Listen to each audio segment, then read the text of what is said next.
Utilitarianism, the endless struggle to achieve the greater good. Utilitarianism is most classically defined as the greatest good for the greatest amount of people. Sounds pretty good, right? But how can this greater good be achieved?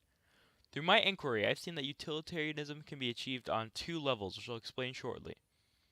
First, utilitarianism can be achieved on the macro level, or large scale, through government intervention. The government would be forced to regulate people in such a way that everyone would have their basic needs met.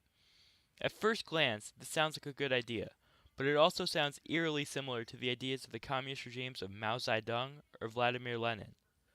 In order for a government to try to achieve this greater good, they'd be forced to control virtually every aspect of an individual's life. To secure necessities to every individual, the government would be forced into a totalitarian state in which you were afforded little to no personal freedom. One such example of a totalitarian state in which utilitarianism is achieved is in the book The Giver.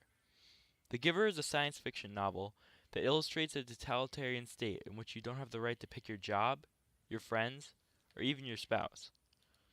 Though this society sounds terrible, it does provide for everyone's basic needs, and the citizens are brainwashed to not know anything else. Everyone is happy, and therefore this is the exact definition of utilitarianism. But if in order to create utilitarianism on the macro level, we need to sacrifice our own personal rights and freedoms, then is this what we really want?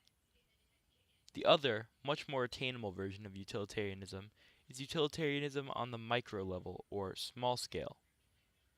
Micro-utilitarianism is just doing something bigger than yourself in order to create the greatest good for the greatest amount of people. Stories of micro-utilitarianism can be seen frequently on the news. Stories of individuals sacrificing their safety, their well-being, and their belongings for the sake of the well-beings of others. To me, that is true utilitarianism. Not something forced upon you by big government, but a free, selfless choice.